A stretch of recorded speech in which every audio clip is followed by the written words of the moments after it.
welcome back to my channel. So today I wanted to show you how to make Switzerland's finest macaroni cheese from my new book, Gifts from Grandpa.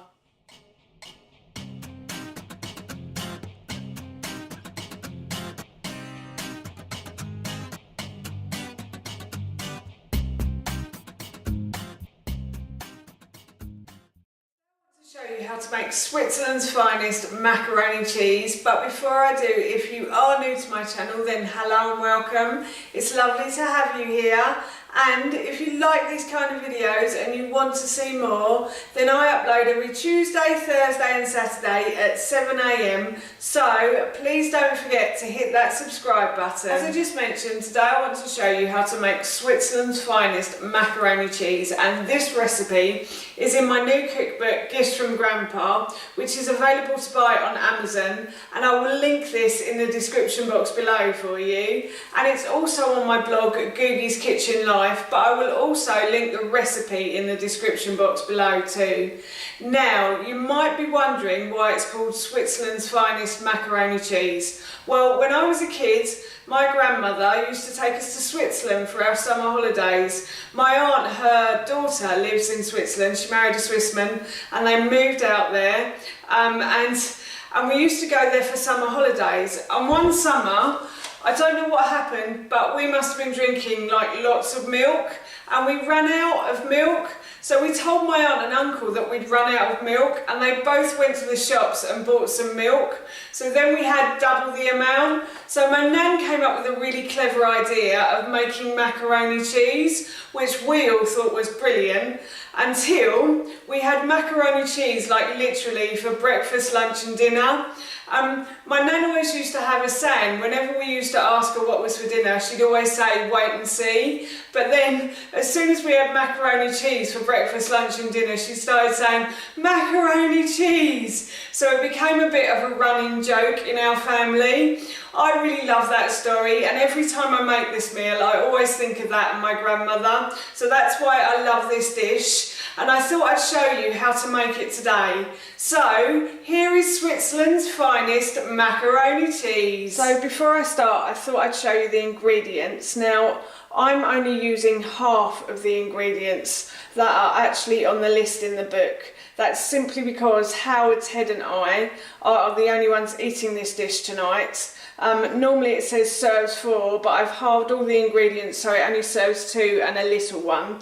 So I've got an onion, and that's to add flavour to the macaroni cheese, and I've got bacon, and that's to add flavour as well, and then I've got milk here, and this is oat milk. You can use any type of milk of your choice. I don't use cow's milk because I'm not very good on cow's milk, so I'd much prefer to use oat milk. And then I've got 25 grams of ghee. Ghee is like butter, but it's butter without the milk in it. You can make that at home, and I will do a video on how to make that soon, because that's also in my recipe book as well. And then I've got 100 grams of grated cheddar there for the recipe as well, and I've got 25 grams of brown rice flour. I'm slightly gluten intolerant, so that's why I'm using brown rice flour. You can use corn flour, and you can also use ordinary flour. It's just basically anything that will thicken the sauce. And then I've got mustard seeds here, and these are, you can buy these in the supermarket, or you can use powdered mustard as well. It doesn't matter, but I just like to use mustard seeds.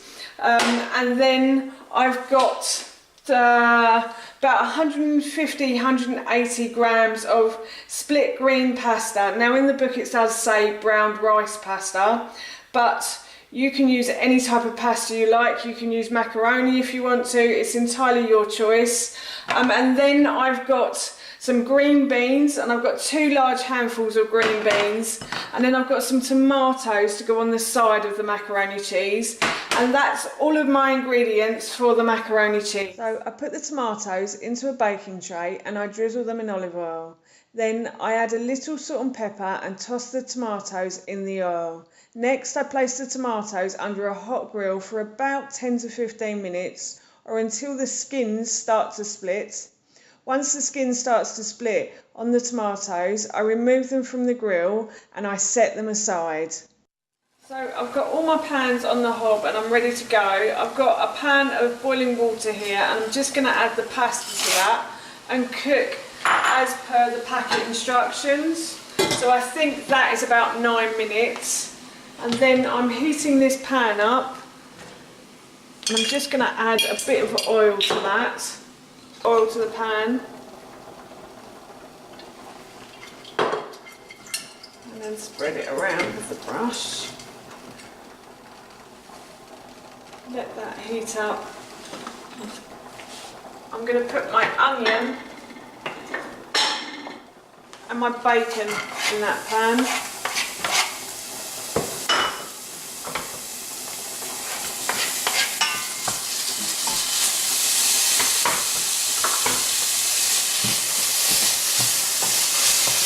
And I'm just going to fry these until the onion becomes translucent and the bacon hopefully becomes crispy. So I'll just continue frying these now. While I'm frying those, I'm going to add the green beans to the back hob here, to the pan on the hob here at the back, and I'm going to let those boil for about 3 to 5 minutes. This is actually starting to stick a little, so I'm just going to add a little bit of water. And hopefully that should unstick it. Yes, that has.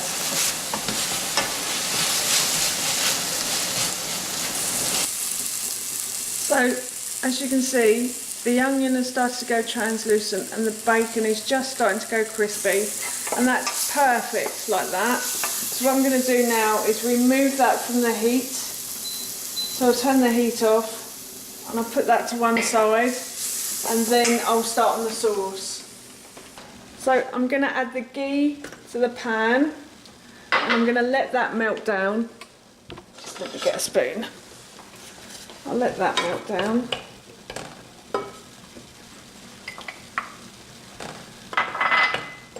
The green beans have started to boil at the back, so I'm just going to turn that down.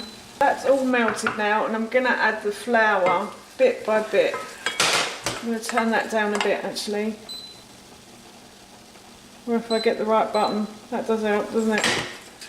So I'm going to turn this down and then I'm just going to add the flour and make like a roux with it. So it should go to breadcrumbs basically. I've made a roux. So that's the butter and the flour together, and then I'm just going to add the milk bit by bit now.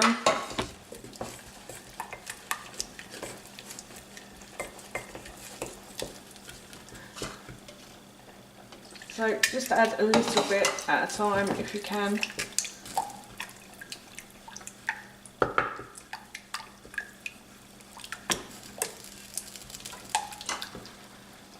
Making sure it's smooth.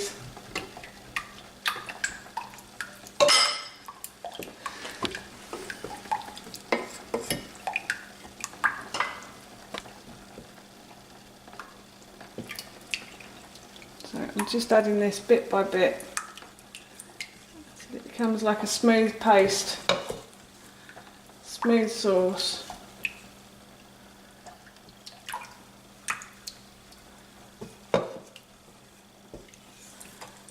Making sure I picked everything up from the bottom as well. Just add that all in.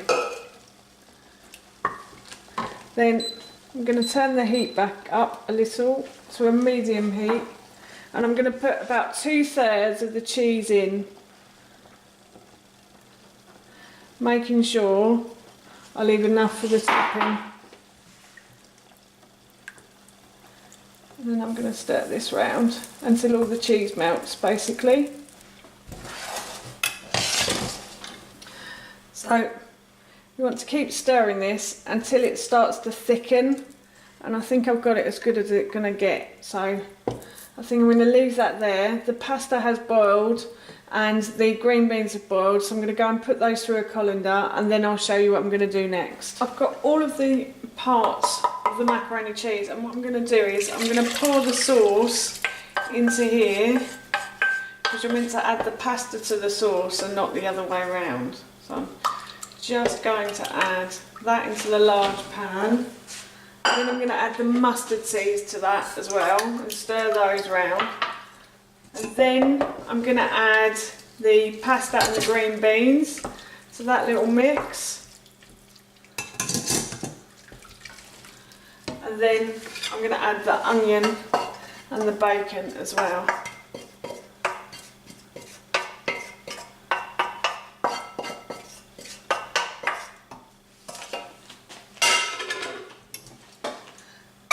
I'm just going to stir all of these round.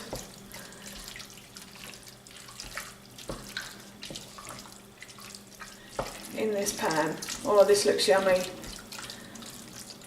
So that's them well mixed in there. So now I'm going to put the grill on to the highest heat, and then I'm going to add the pasta to a heat-proof dish. So I'm going to add all the ingredients to a heat-proof dish now.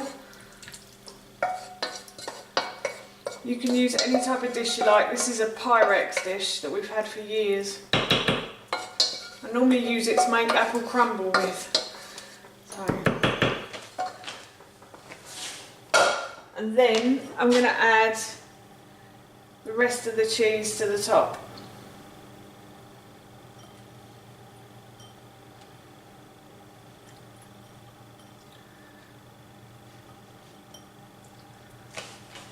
I'm going to put the macaroni cheese under the grill for around 5 to 10 minutes, or until the cheese goes nice and golden brown on top. So that's the macaroni cheese done, and I'm going to serve this for dinner now.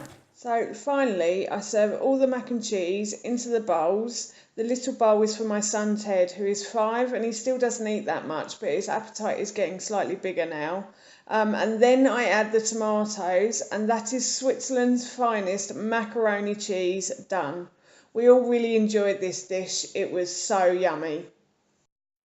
That's how you make Switzerland's finest macaroni cheese, and that recipe, as I mentioned earlier, is in my new book, Gifts from Grandpa, which I will link in the description box below for you. It's available on Amazon to buy, and it's also on my blog, Googie's Kitchen Life, but I will link the recipe in the description box below for you too. So that's it from me. Thank you so much for watching. Please feel free to give me a big thumbs up if you enjoyed this video, and please feel free to leave any comments below. What cheesy dinners do you enjoy? I'd love to know, and please don't forget to hit that subscribe button. See you all soon. Bye.